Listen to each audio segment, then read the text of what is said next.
السلام عليكم ورحمة الله وبركاته. معاكم مس أروى غريب في قناة انجليش ببساطة. والنهاردة معانا فيديو جديد، بس هنطبق فيه على الفيديو اللي عدى اللي هو البوسيسيف adjectives. تمام كده؟ طيب، شرحنا في الفيديو اللي قبل ده على طول. اي حد ما شافوش يروح يشوفه ويرجع لي مرة تانية عشان يعرف احنا بنتكلم على ايه. خدنا فيه البوسيسيف adjectives وخدنا فيه السبجكت بروناونز. تمام. طيب تعالوا بصوا معايا كده في الجدول اللي قدامنا ده. هنا عندنا singular المفرد والبلورال الجمع. لو هنيجي نبص على السبجكت بروناونز السنجولار هنلاقيها الاي واليو والهي والشي والات. تمام معايا لغاية كده؟ طيب لو هنبص على البوسيسيف adjective الايه المفرد السنجولار هنلاقي my your his her its. طيب بالراحة كده يا مس وفهمينا ايه اللي حضرتك بتقوليه ده. طيب تعالوا كده نعمل ريفيجن سريعة مع بعض. السبجكت بروناونز اللي هي ضمائر الفاعل اللي هي I يعني أنا، you يعني أنت، he هو، she هي، it هو وهي لغير العاقل يعني أي حاجة مش إنسان. تمام؟ طيب البوسيسيف adjective اللي هي صفة الملكية. صفة الملكية I بتتحول لإيه؟ لماي. لما أجي أقول my cat القطة بتاعتي، my يعني بتاعتي أنا، دي خاصة بي أنا. نيجي عندنا you بتتحول ليور لما نيجي نقول your bag الشنطة بتاعتك انت. تمام. he بتتحول لhis لما اجي اقول his bag شنطته هو. تمام كده.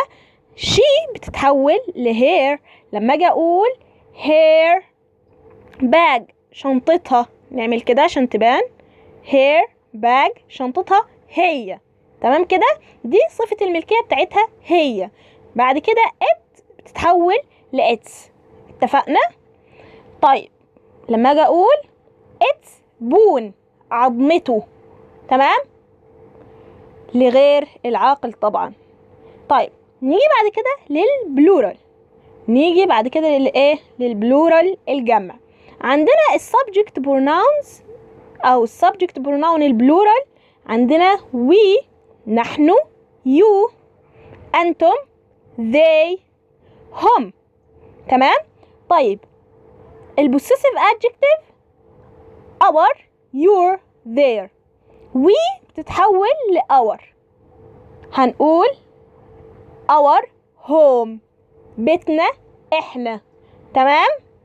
you بتتحول ليور لما نيجي نقول مثلا your street شارعكم انتوا، لان you هنا في البلورال معناها ايه؟ انتم.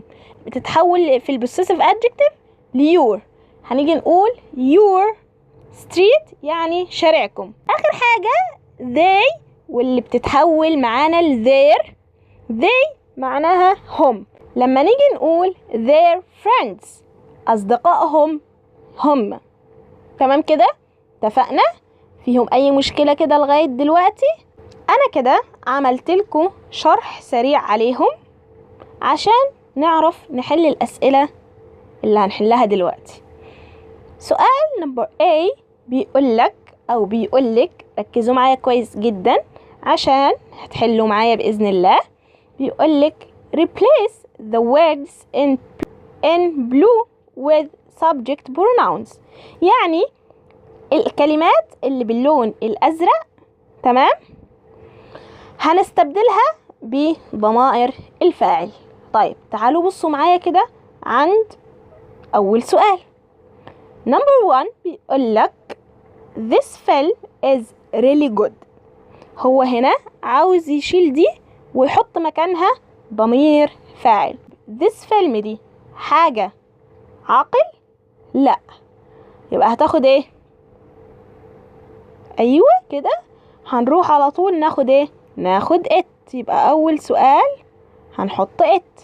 سؤال نمبر 2 Jack and Susan are siblings. جاك وسوزان دول ايه؟ 2. جمع ولا مفرد؟ جمع، بلورال. تمام. طيب لما هما 2 هنروح على طول ناخد ايه؟ they. يبقى they are siblings. they are siblings. تمام. سؤال نمبر 3. Brittany and I are friends. Brittany وأنا محطوط مع Brittany، هيبقى ايه؟ هناخد الضمير we، هنقول we are friends. تمام. يبقى we. طيب نيجي لسؤال نمبر 4. You and Kate are sisters. انتي وكيت اخوات. الإجابة هتكون you are sisters. انتوا اخوات. تمام كده. طيب your brother، عايزين نشيل كده your brother ونحط مكانها subject pronouns. your brother أخوك أو أخوكي. تمام. your brother ده مفرد وبيتكلم عن ولد، يبقى هناخد الضمير ايه؟ he. هناخد ايه؟ he. هيبقى he. question number B أو السؤال number B. Choose the correct words in the text. I am علي. This is بيقول لك أنا علي. This is عايزة أقول إن ده صديقي مايك. هاخد I ولا my؟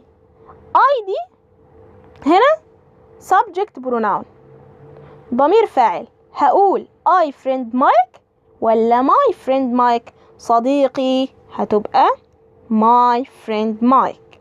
This is my friend Mike. بعد كده he or his mom and dad. هنا لما عايزة أقول إن مامته وباباه من فين؟ من USA، هناخد he هيبقى ضمير فاعل ولا هناخد صفة الملكية his؟ هيبقى his لأن احنا بنتكلم عن والده ووالدته هو. تمام. فيبقى his mom and dad. الجملة اللي بعد كده they or their are friends with my parents. عايزين نقول ان هما صحاب والدي ووالدتي، هنقول they ولا their؟ their دي صفة ملكية هنا فمش هتنفع. عاوزين نقول هما هنا بمعنى أو هم بمعنى ايه؟ they. هيبقى they are friends with my parents. اوكي. الجملة اللي بعد كده our or we apartment is next to. نبص للأول جزء من الجملة. عاوزين نقول إن الشقة بتاعتنا، هيبقى الشقة بتاعتنا مين؟ إحنا، هتبقى our لأن دي صفة إيه؟ ملكية. our apartment is next to their ولا they؟ هنا جاية بصفة الملكية هتبقى their. next to their house، الشقة بتاعتنا جنب الشقة إيه؟ أو جنب المنزل بتاعهم. مفهومة لغاية كده؟ طيب نيجي بعد كده my or I parents usually spend time with. عاوزة أقول إن والداي أنا دايما بيقضوا وقت. لسه مش هنكمل باقي الجملة، نشوف الحل الأول وبعد كده نرجع لباقي الجملة. طيب هيبقى إيه؟ my parents والداي أنا. تمام. هتبقى my parents usually spend time with. عايزة أقول مع والديه هو. مع إيه؟ مع والديه إيه؟ هو. يبقى with his parents. أخدنا صفة الملكية إيه؟ his. الموضوع سهل وبسيط وأتمنى إن ما يكونش معاكم في أي مشكلة، ولو عندكم أي سؤال سيبوهولي في التعليقات وهرد عليكم بإذن الله. والسلام عليكم ورحمة الله وبركاته.